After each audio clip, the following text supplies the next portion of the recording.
was it that said, if you think you understand quantum physics, you don't understand quantum physics? We don't know what the best questions are to ask that computer. That's exactly what we're trying to understand now. To me, the most important question is, are we alone?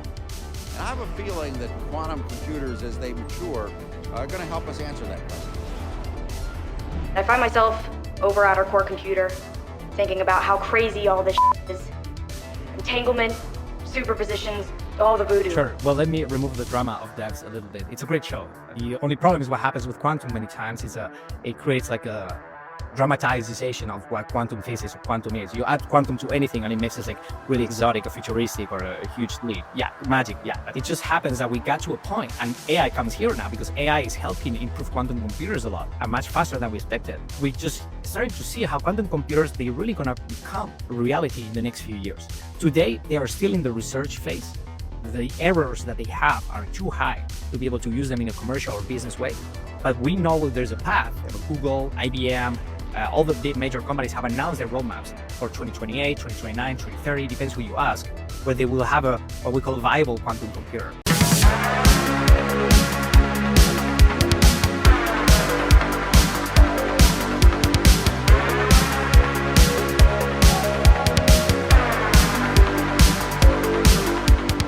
And welcome back to another episode of the 100-Year Podcast. My name is Adario Strange, and this week we have with us to kick off the new year, Fernando Dominguez Pinuaga from SandboxAQ.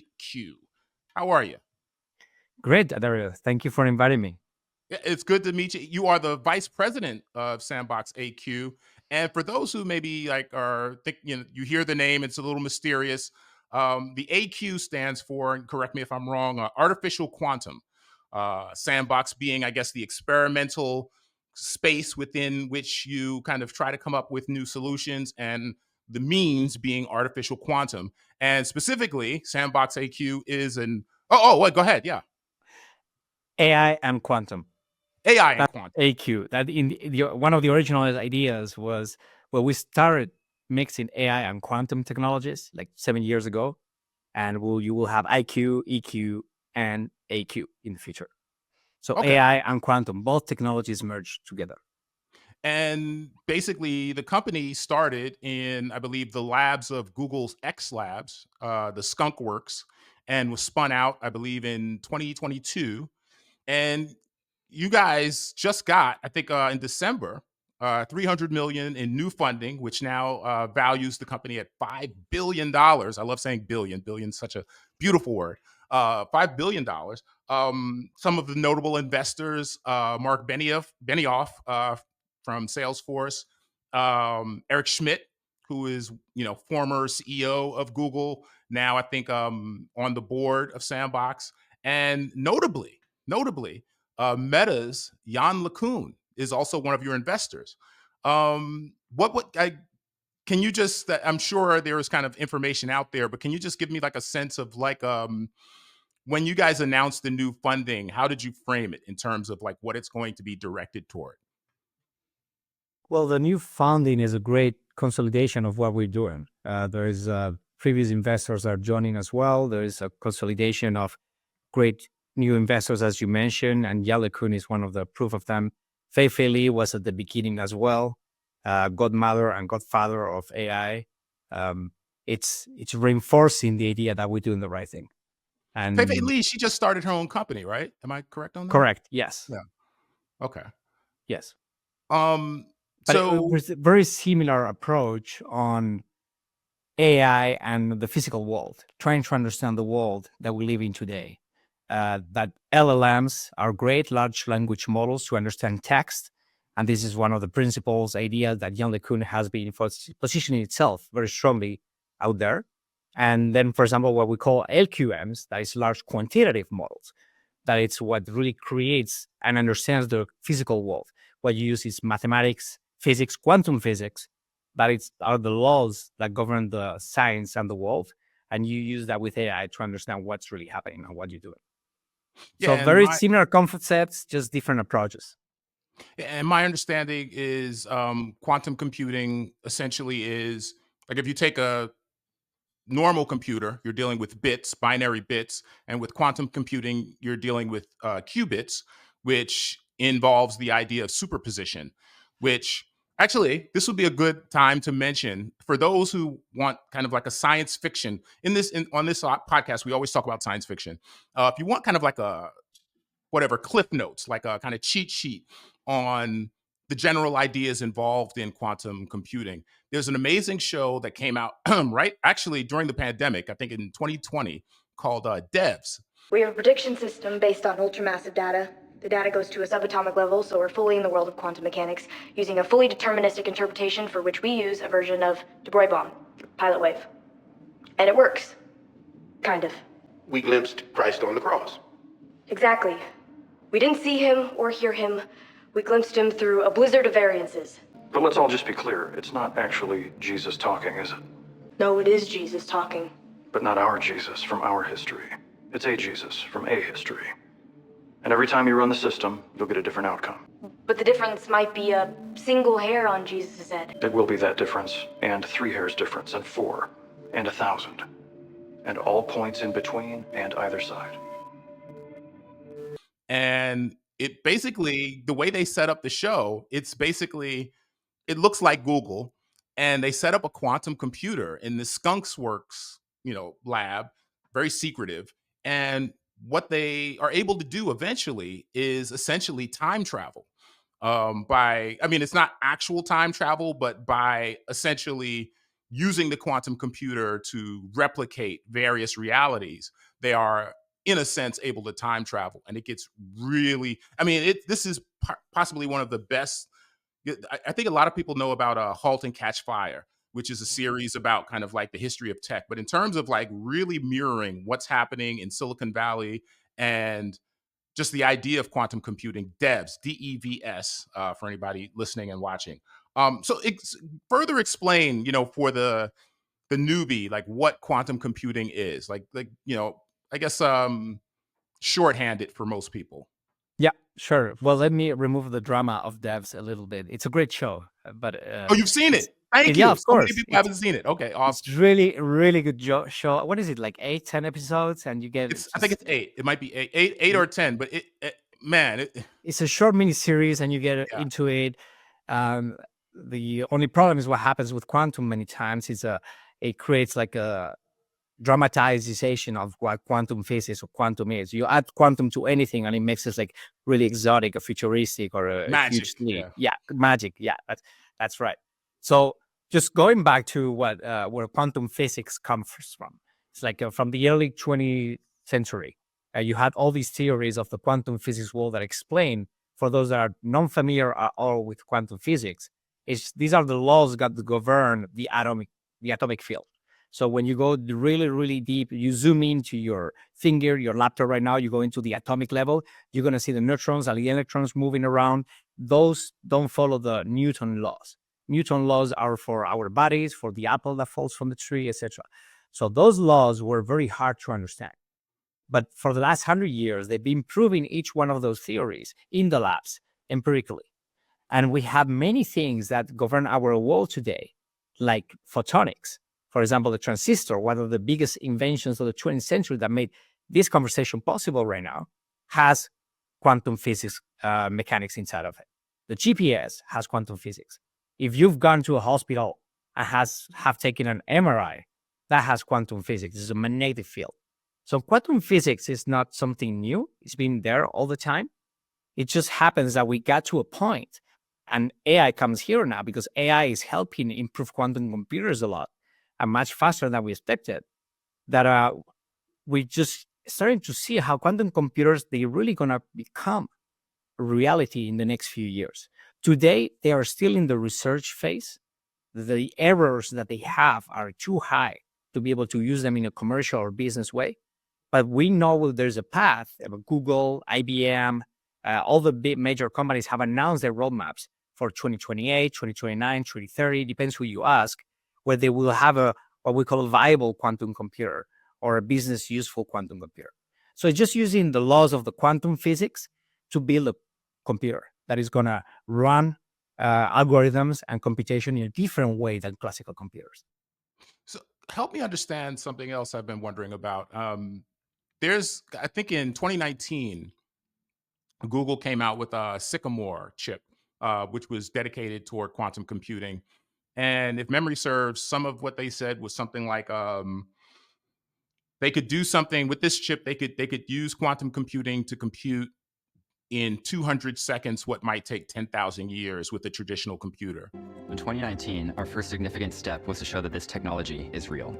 We ran a very specialized algorithm on one of our prototype quantum computers in 200 seconds that would have taken the world's largest supercomputer 10,000 years. Since then, we've charted a course to make these computers large-scale and generically useful. And then you have the dilution core made up of a series of plates that the farther down you go, the colder you get. You're going to do several of these different kinds of experiments, and that's a sequence of calibrations that eventually gets you to the algorithms that you want to run. Most of these cables are sending information in. A few of them are giving us information out. You can think of that almost as if a sound wave is bouncing off the wall.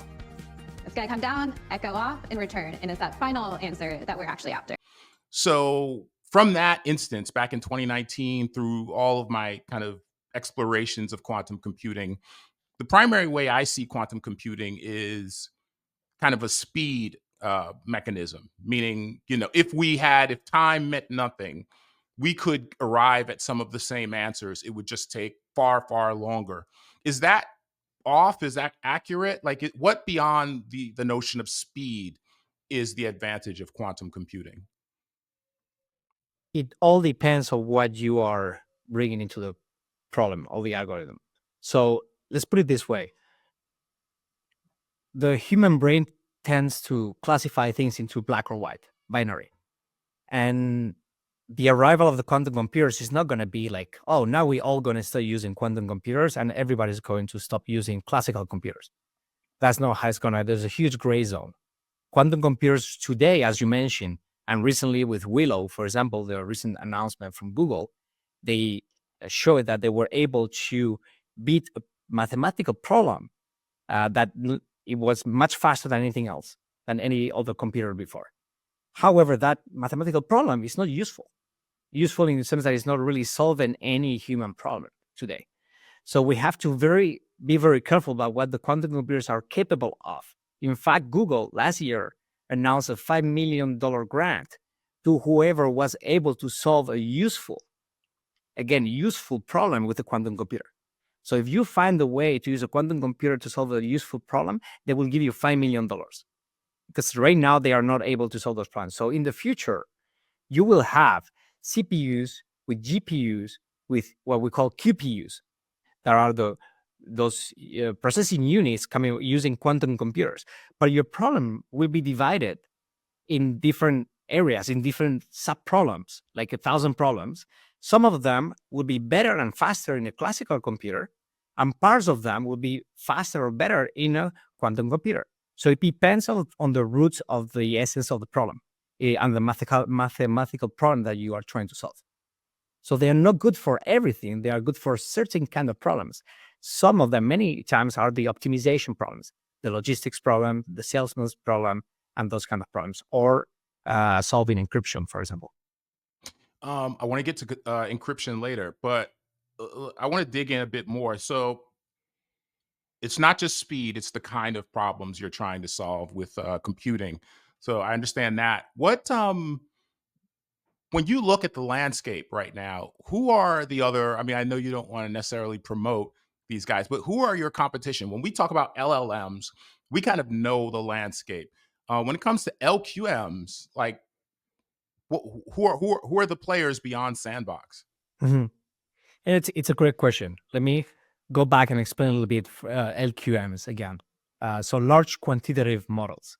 So as you mentioned, we started more than 7 years ago, and we started experimenting with quantum computers and with AI. Could we use quantum physics to understand better AI? And could we use AI to bring value from the quantum mechanics world? And we started using what we call the large quantitative models. It's mixing and bringing the laws of mathematics, physics, biology, chemistry, quantum physics into the AI world, into those large language models. Instead of solving for text, you're solving for those equations. So you're removing the hallucinations and you're just using them. When you're asking a question, 2 + 2, when you ask an LLM, the LLM is just not really answering the equation. The LLM is looking and calculating the probability of, based on all the training data they have on all the internet, they found that 2 plus 2, 98 or 99% of the time after it comes a 4. But right now, with the LQM, you're actually using the mathematical equation to give the answer. So in terms of LQMs, some companies might be doing something similar on the biochemistry side, maybe, or the material side, but not really like as we are approaching the mix of AI and quantum physics. I don't think there are that many competitors out there. You have the major hyperscalers that are trying to do some R&D in this area. Microsoft has announced some really good projects, public projects, or how they start with AI, then they use quantum physics or quantum simulation, and then they do the final simulation models with the AI again. That's the most similar that I've seen so far. Yeah, we kind of rushed into quantum computing, but I want to go back a bit, quantum computing and AI, and talk about you, because SandboxAQ came out of X, and you actually worked in X.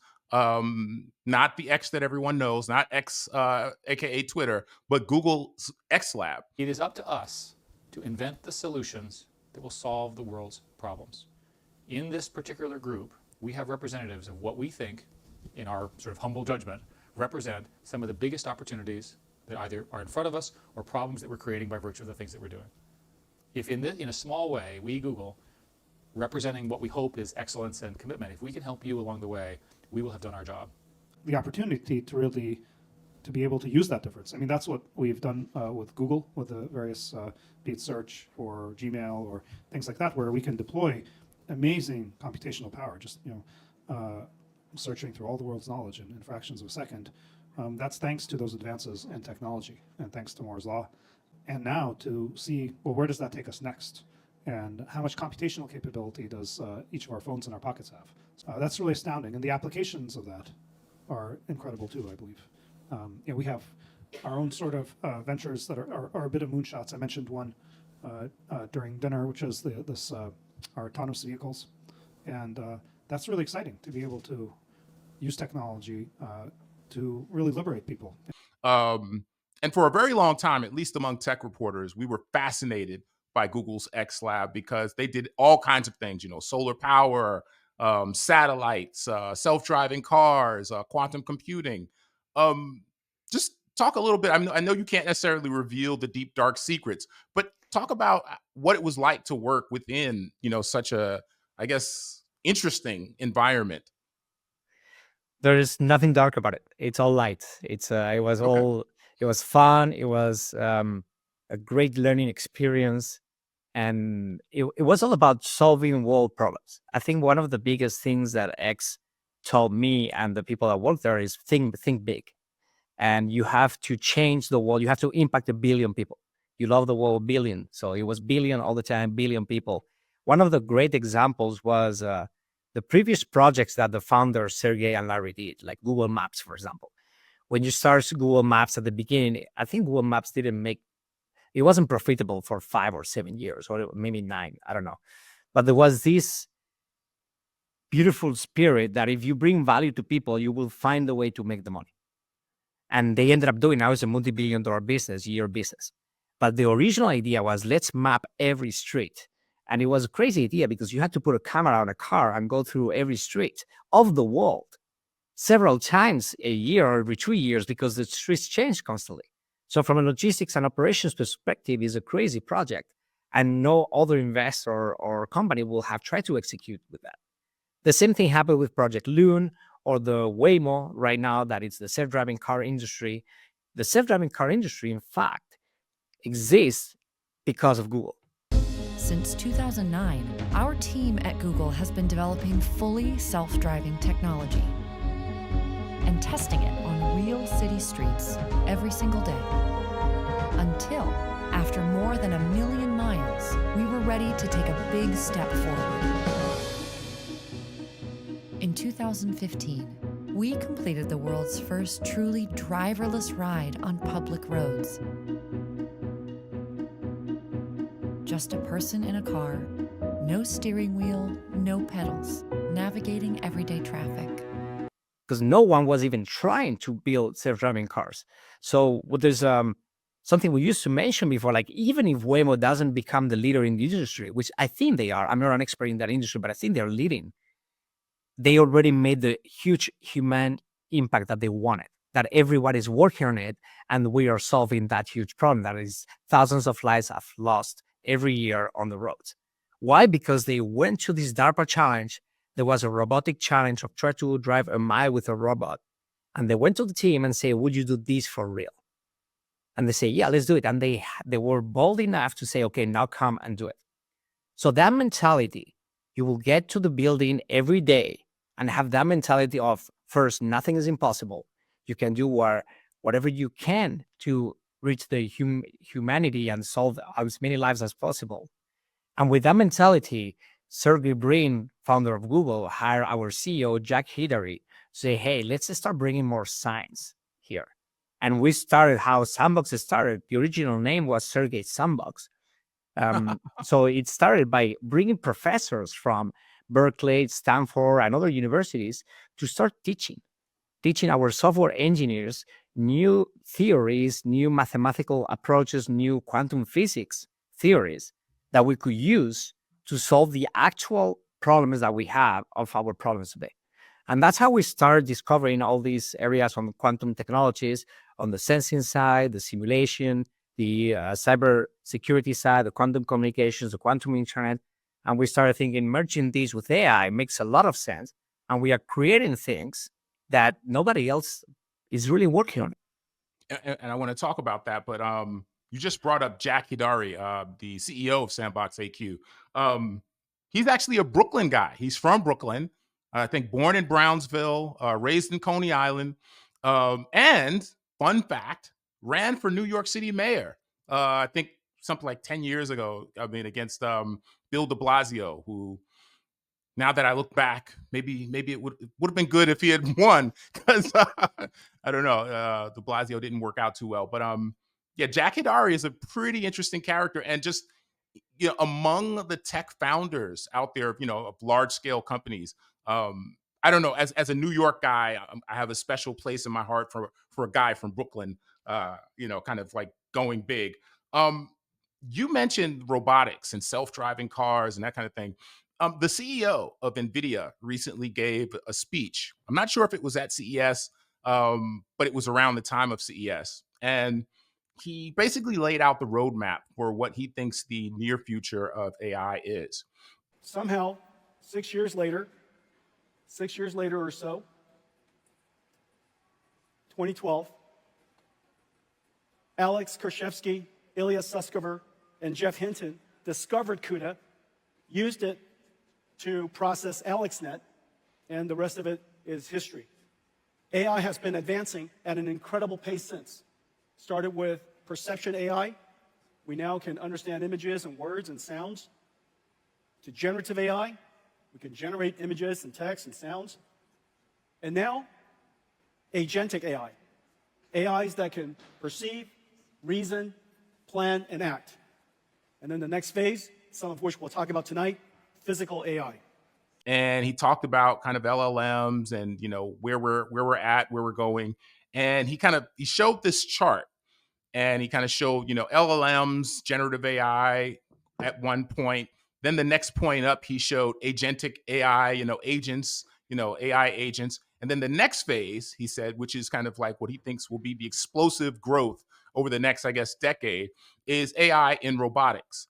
And that is, that makes me think of things like, the self-driving cars, Google Maps, where they map the earth and then use that data. When you hear that kind of vision, I mean, how does that dovetail with what SandboxAQ is doing, if at all? It's a great question. No, if this is a CES speech that he gave one day ago, and yeah, the last one is it's LLMs, generative AI, agentic, and physical AI.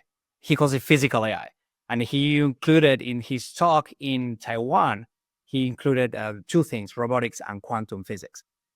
We've been working with NVIDIA for several years. Our engineers work with their engineers on programming the CUDA to be able to use the GPUs to run quantum equations, for example, or different kind of AQMs on their hardware. So what we call the physical AI, it's impacting physical world. And at that same time, it's the same thing we're saying. Large quantitative models, quantitative means that you are describing the quantitative part of the world. And that's what Jensen calls physical AI. So the robot is the first or the most consumer-friendly way to understand that that's what's going to impact the world, in the sense of like it's something that is transferring the software into what's happening in the real world, the digital world, where you have the software that is telling the robot what to do. But it can be a robot that it can be a humanoid robot, or it can be a factory robot, or it can be a drone, or it can be anything else that transforms your models into something tangible, actionable in the real world. And this is where LQMs come in. For example, when we talk to most of the companies, energy companies, oil and gas companies, finance companies, automotive companies, aerospace companies that are the ones that are really driving the industries and driving our world, the LLMs are not really going to change their life. The LLMs are going to help them with customer service, with some marketing materials, with sales pitches, etc., because it's text, image, video. But if you really want to impact the world of those industries that are running our world today, we have to go into the production line. We have to go into creating new materials. For example, we're working with the Army on creating new materials that are lighter, same resistance, lighter. You have to go into drug development for the pharma companies to be, hey, I'm going to use an LLM to read all the papers on one topic, on one vaccine, for example, because a human cannot do that. But then the one that is going to run the computational model with the chemistry model or the biology model, that's an LQM that's going to run it. And that's going to run it on an NVIDIA GPU or any other hardware. Same thing with oil and gas or energy. If you wanted to change the energy world, we need to create better energy storage. We need to create better energy batteries. What are batteries? What is the world of the energy? It's understanding how the electrons are moving from one place to the other. What is that? Quantum equations. What is that? Large quantitative models. So what Jensen is doing at the end of that arrow that you see in his slide, physical world, the physical AI, it's in fact applying large quantitative models to his hardware. It's the same thing, and it's very similar to what Jan LeCun is talking about. He talks about understanding the world. AI, an LLM does not reason, does not understand the world. LQMs and physical AI, it's what we are trying to go into the next phase of AI. We need models that understand the world and that we train them with the world, like we did as humans when we were kids. And let me just ask you from a, I guess, business perspective. Earlier you said, we're not at the point where we have, a large set of practical quantum computers, and this is still kind of like edge technology. But my understanding is that you have deals with places or companies like Accenture, Deloitte and Touche, I might be wrong on that, the government. So what are these partnerships kind of research partnerships, or are there actual applications in play that you can't discuss that somehow are generating revenue? Like, what is the business side right now? Well, we don't build quantum computers right now, so I can't really tell you. What I know, you can look at, for example, IonQ, that is a public company, or Rigetti, some of the other public companies. You can look at their financial statements and how they make revenue. It's usually R&D contracts, one-off, or it's useful for some entities, research labs, like national labs, to have a quantum computer, access to one of them or two of them, to learn to use them. Because some national labs or countries or companies want to have one computer to learn to use it and then be able to progress with it. I have a few engineers or scientists learning through it, so when it's ready. The thing is that today with the cloud, you don't really need to buy the computer. You can access through the cloud to different kind of quantum computers. And as you might know, there are 6-7 different ways of building a quantum computer, and each one has a benefit and a con. So when you buy one quantum computer with one model of building a quantum computer, you are locking yourself and your team to learning how to use that model. But for example, Amazon is not building a quantum computer. Amazon is betting on building a platform that is giving you access to as many quantum computers as possible. So you can put your problem in the platform, And then the platform will divide the problem and send it to any quantum computer. So you can access the 5 or 6 different ways of building a quantum computer with the pros and the cons, depends on the kind of optimization that you're looking for. And you don't have to be your own computer. And now with AI, for example, AI is helping even more, because before you needed to learn the language, QSBit or any other language that you need to manipulate those quantum computers. But AI now is able to help using our traditional Python or C++ or any other kind of language. And that automatically translate into what a quantum computer is speaking. So AI is helping building those quantum computers faster. And to go back to your question about the business models, today there is no company that is really using a quantum computer in the production line as a part of the business. But many companies are willing to pay some X $1,000 or $1 million to have access, because they want to be the first ones there. So many executives, many boards ask us, or investors, they ask us, hey, what should we do as a company today? Well, we hear that the quantum computers are ready. We hear that they almost there. We always answer the same thing. First thing is, don't buy a quantum computer right now. You can use that money to hire top talent and have them play with those quantum computers, because you can do it online. Have them try to run models and trying to run processes that will benefit your business into those quantum computers, simulation models or the real ones on the cloud, so that you are aware of how advanced the technology is. So when it's really ready, you are ready. Don't wait until it's ready. Start today, but no need to buy a quantum computer yet. So unless you are a research lab, right? Maybe you are a research lab and you really want to create, for example, a research lab is working on how to connect to quantum computers. So they have to work on the connectivity infrastructure of how to have 2 quantum computers talking to each other. That's what we will end up becoming the quantum internet. So then you need different quantum computers, because you're working on the hardware side of connecting those quantum computers. But for most of the companies and people out there, you don't need to buy a quantum computer. So is that essentially what SandboxAQ is doing? Are you basically helping them understand what quantum computing is and directing them toward various resources that allow them to experiment and try out what they're trying to do? Like, what is it like practically, like when you're engaged in these partnerships? What is exactly, what part of that food chain that you just described is SandboxAQ a part of?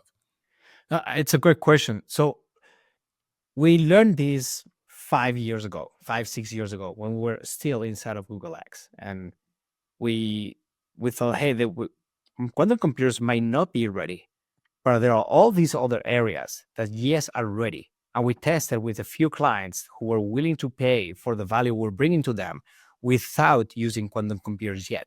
There's always some related aspect to quantum technologies, because quantum technologies, there are 4 pillars. One is the quantum computers. That is what gets all the attention and all the PR.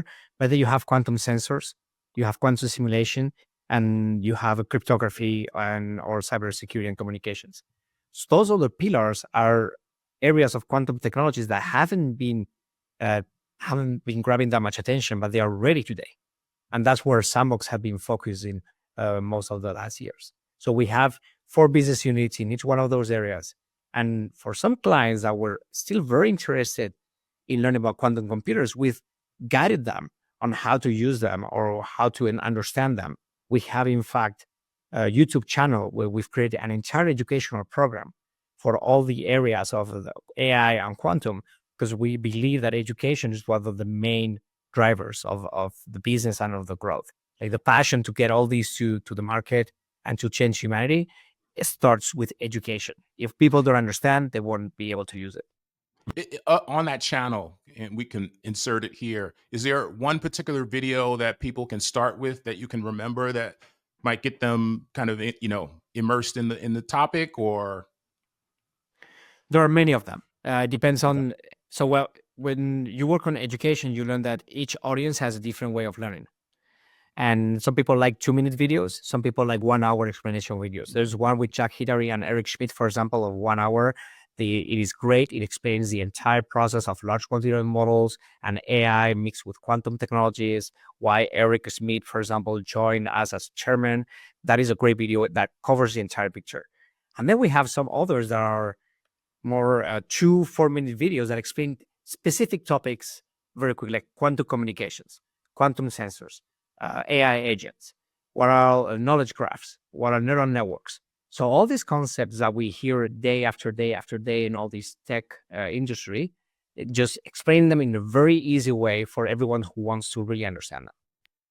So just a few seconds ago, you mentioned cybersecurity, and I wanted to talk about that in the realm of quantum computing, AI, and quantum computing. We know that the U.S. is under constant assault from, I guess, state actors, as well internal and external, but getting pretty heated up from external state actors. And then there's also, I guess, the crypto market, which has a lot of people concerned about, at what point will someone be able to figure out how to crack, some of the more secure projects and essentially wipe away the value. So can you just kind of give us kind of like a primer on why is quantum computing and AI as applied by SandboxAQ better than what we have now? How do you guys, basically add value to the cybersecurity space? Mhm.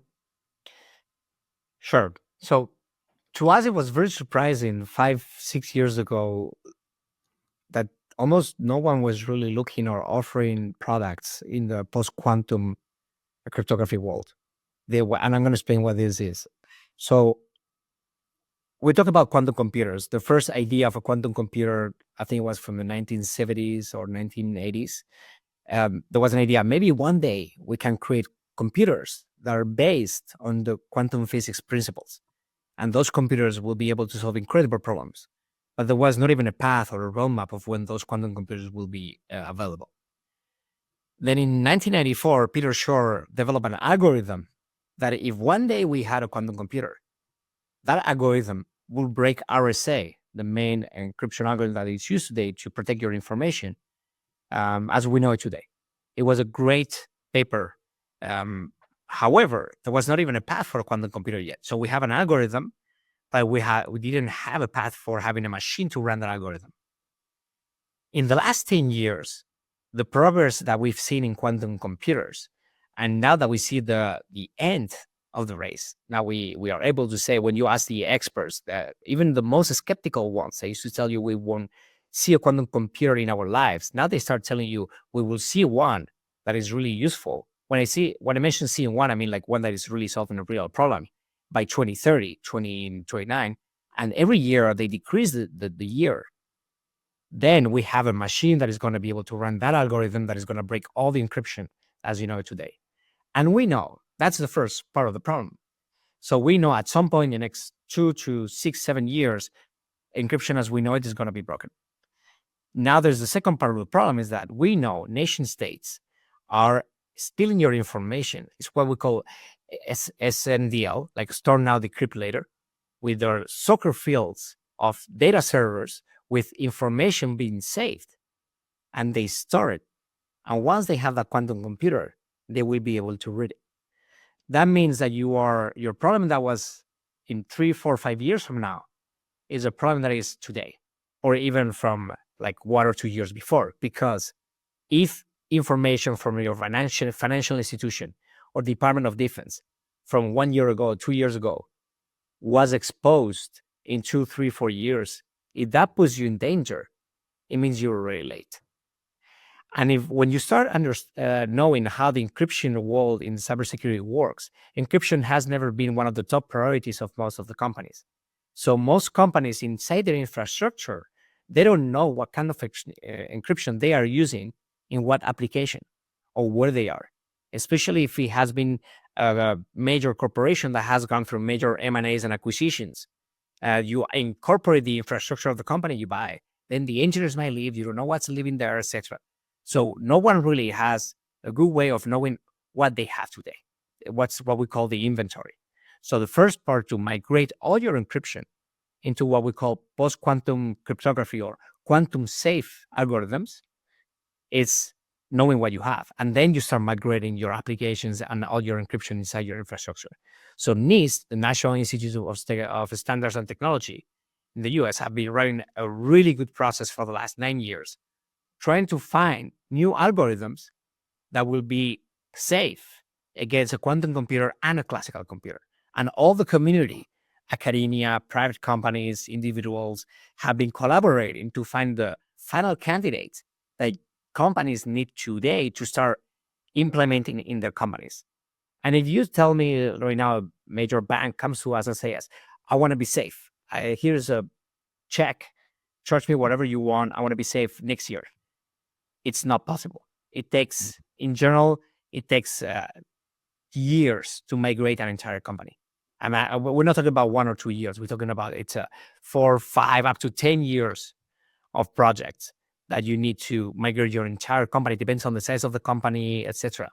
But it's not something that you can do in just 1 year. So that's where the US, for example, has passed a law saying all our Department of Defense agencies have to migrate and have a plan for migration because they have the most confidential information and they want to protect that information. You mentioned this term, storm now, decrypt later. It's the first time I've heard of it. That sounds scary because I keep reading these stories about, I'll just mention, in particular, China keeps hoovering up, large amounts of data. Do you have any awareness of where China is in terms of quantum computing development? We know we have a sense of where they are with large language models and traditional AI, but is there any general sense from your part on where China is on that? Well, we know that China, there's a beautiful race happening right now. And that's another factor. It reminds me of the space race when there was Russia against the US, and you have so many scientists and so many people working on trying to beat the previous best computation. And China is in the race. So you have the race between the Western world companies, IBM, Google. Google just announced Willow. You will have IBM or somebody else announcing something in the next month, for sure. And then you have another European company announcing something, and then a research lab or somebody else announcing that they use a classical computer to achieve the same level of computation. And China is in the same race. So every time there's an announcement, there's a Chinese company or research lab that is announcing something similar in terms of quantum computation. And I don't know if you watch the movie Enigma. Germans have switched their U-boats to a new code book and we're blacked out again. Our intelligence has been shut off.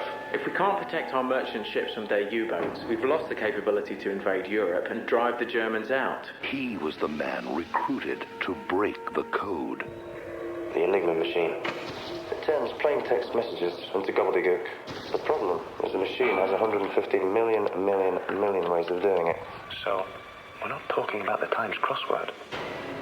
This could be one of the decisive nights of the war. The Germans are supposed to think that Enigma is an unbreakable system because it would take thousands of years to go through every setting.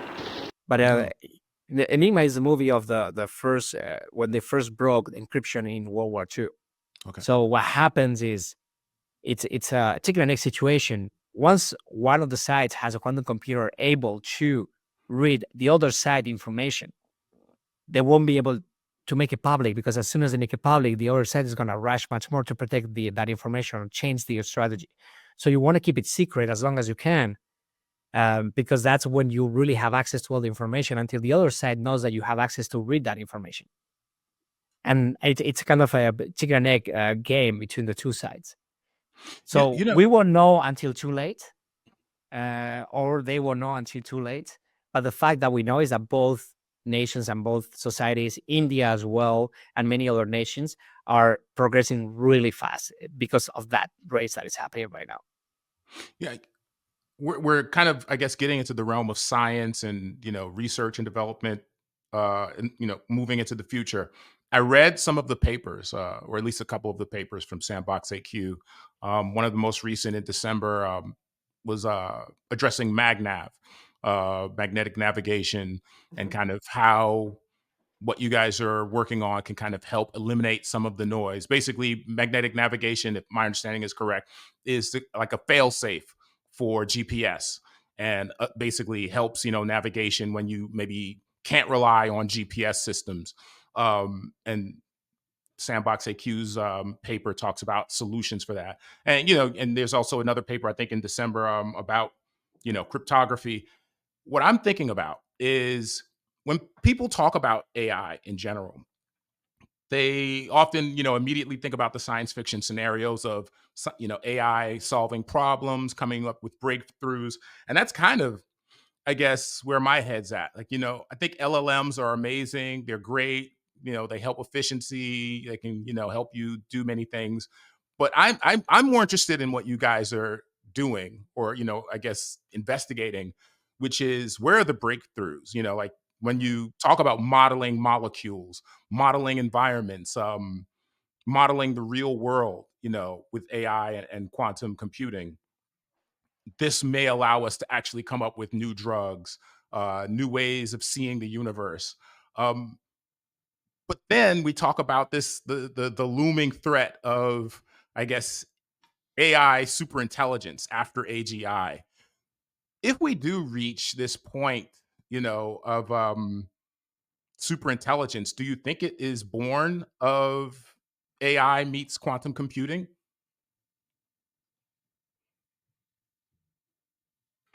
I think it depends on the definition of superintelligence and even AGI that not even the scientific community can agree on. So let me lay it out the way I'm hearing it. AGI, the way I'm hearing it, artificial general intelligence is the idea that an artificial intelligence model would essentially be able to, in many ways, mimic and, carry out a lot of the logic chains a human could. Whereas superintelligence is the idea that it would surpass that. So I guess I'm thinking maybe somewhere in the middle point between high-end AGI moving into superintelligence being the breakthroughs, because I'm guessing, again, as you said, there's no hard definition necessarily. I'm guessing AGI would have kind of like a cap on where it could go in terms of breakthrough information, because it would just be relying on the training data from humans, where superintelligence would take us to the next level. So when we keep talking about AI and quantum computing, that's the exciting and / scary part for me. It sounds like that is what a super intelligent AI system would rely upon, would be quantum computing meets AI. Am I going to science fiction? Am I being too speculative? No, it's a great question. So what we're passionate at SandboxAQ, it's about having a positive impact. We could have used all these technologies or these LQMs approach that we have for many different applications.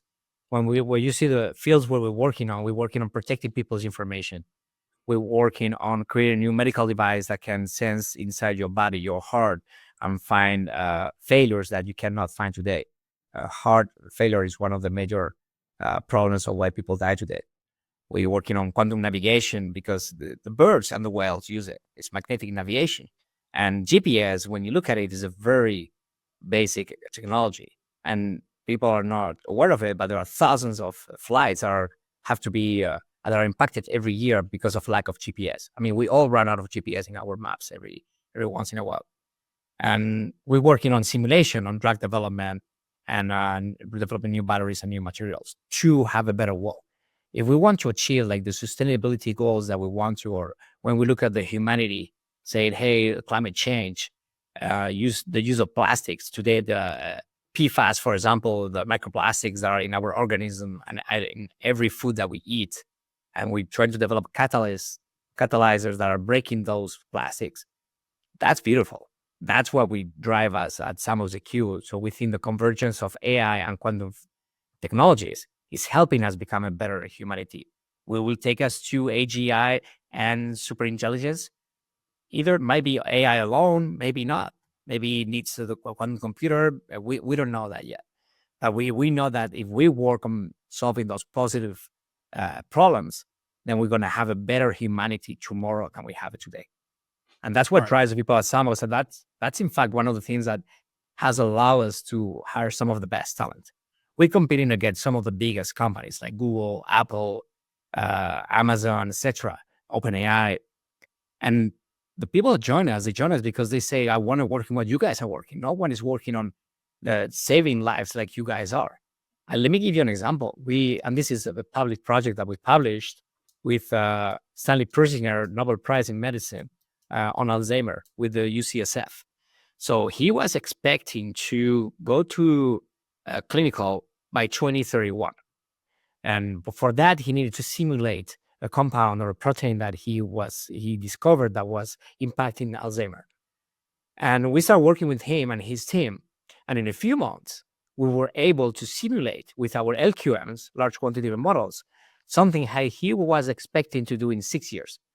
We saved more than $1 billion of his budget. And the most important time, 6 years of his lab, because we were able to simulate as something that he needed in a few weeks, months. That is progress. And that is getting us closer to solving Alzheimer. Maybe not us. And we share our approach and with everybody because we want everybody to use the same one. Maybe it's Microsoft later or Moderna or somebody else does it. But it's the combination of AI and quantum technologies and LQMs that is making this possible.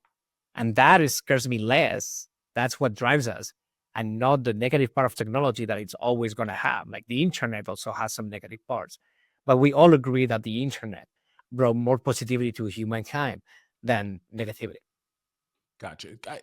I want to wrap up with, I guess, one of my favorite questions that I think about a lot, which is, I spoke to Neil deGrasse Tyson a few years back, astrophysicist, and I've also spoken to Dr. Michio Kaku, one of the supporters of superstring theory, and everything we're talking about, superposition, quantum computing, makes me think about the universe and what is unknown out there. Parallel.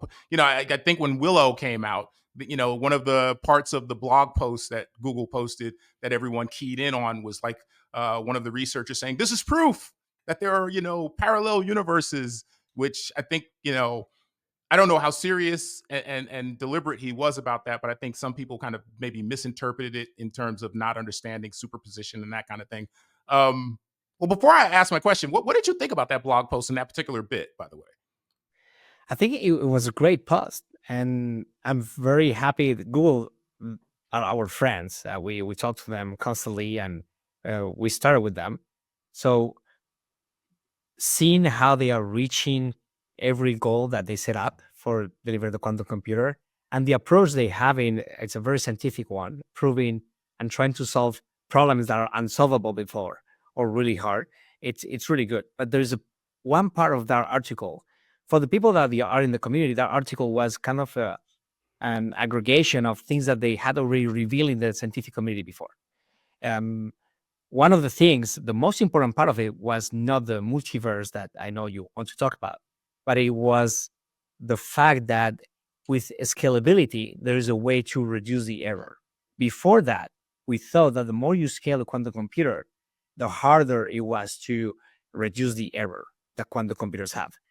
For those that are not familiar, classical computers have errors, but the errors are so minimal. There's maybe one error every 10 million operations that we don't see it, or we don't perceive it when you have a video conference or when you send a message or an email.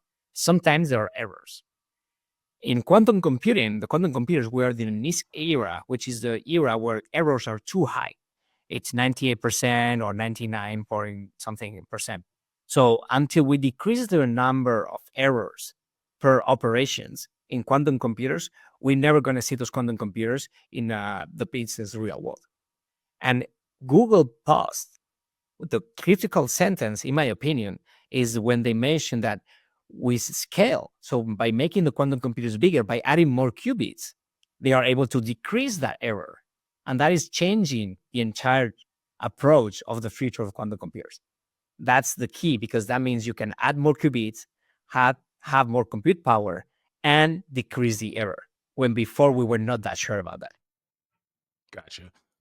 So now to my last question. And again, I know you're not a space astrophysicist, there are other people who maybe have different ideas on this, but I'm just curious in terms of logistically, when we think about black holes, faster than light travel, getting us to different, planets.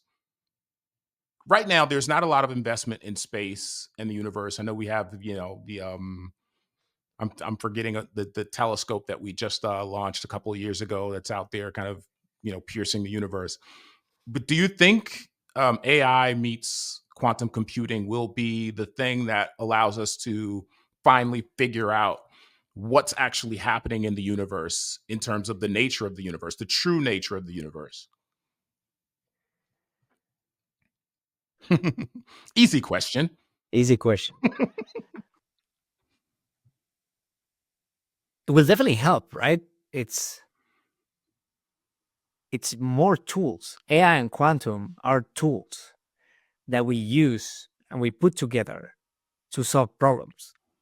So definitely having them more mature and jointly solving those problems is going to get us closer. Now, I feel like the space is so big and there are so many unknowns that I don't know if that's going to happen in a few years or 100 years. You mentioned before the multiverse, there's teleportation, there is superposition, that there are experiments on the quantum physics world that have been done to prove superposition, sending two particles, one to the moon, one to an island on Earth, and having them seeing how they communicate with each other in real time. So the space is both ways. It's helping us understand some of the laws that we figure out on Earth. And some of those laws, they later are helping us understand the universe better. So it's another space. Maybe there's even another. Imagine if you go backward 150 years ago, nobody even could think about quantum physics before 1900s. We thought there was like the smallest part of a particle could be an atom, but we had no idea how atoms work. And maybe there's another law of physics that exists that we haven't even been able to reach to. I think Elon Musk mentioned this, or somebody else, like the level of knowledge that our brains have. I know humans, we think we're very smart and intelligent, but maybe we are not that intelligent. Maybe we are just scratching the surface and we are just 0.5% of the entire knowledge that exists out there. So there's a lot. I think there's a lot to discover still. And this is why I think artificial intelligence is so important, because it gives us that boost, that tool to inch us toward the next level that we can't necessarily understand just yet. Fernando, I appreciate you joining us. Thank you again. What I want to do is, I think we should explore quantum computing and AI more, because I feel like the more I read and study about the topic of AI in general, it seems like the big breakthroughs will indeed come through AI and quantum computing as opposed to just LLMs. And when I say breakthroughs, I mean in the things you said, battery chemistry, pharmaceuticals, just the way we move through life. So again, thank you, Fernando. I appreciate you joining us. And is there anything on the horizon with SandboxAQ that you want to mention, or just where maybe you want to send them? What's the name of the YouTube channel? Is it just SandboxAQ? SandboxAQ, yeah. Everybody should join. We have a lot of educational materials. Our website as well, where we believe in partnership, and we have a lot of efforts with universities and our residency programs. We love hosting PhDs. We love going to talk to universities to talk about what we're doing. Spreading the word is very important, and we collaborate with as many people as we can. And for you, I'll wait for you Barcelona again, or to rediscover and re-show Spain and change your perception of the beautiful country. Yeah, I'm not sure we recorded this part, but yeah, I told Fernando earlier that I haven't had great experiences going to Spain for tech conferences, most notably Mobile World Congress. But I've promised to go to like Madrid, and what's the tech city that you mentioned? Malaga. I've promised to try those out, so definitely soon coming to those parts of Spain. Again, Fernando, thank you so much. And you guys can check out previous episodes of the 100-Year Podcast at hundredyear.com, and check out the newsletter where we talk about all of what you hear and see here, but in greater detail and maybe through different methods in terms of how we broach the topics. And that would be 100year.substack.com. Again, thanks for listening and watching, and we will see you next time.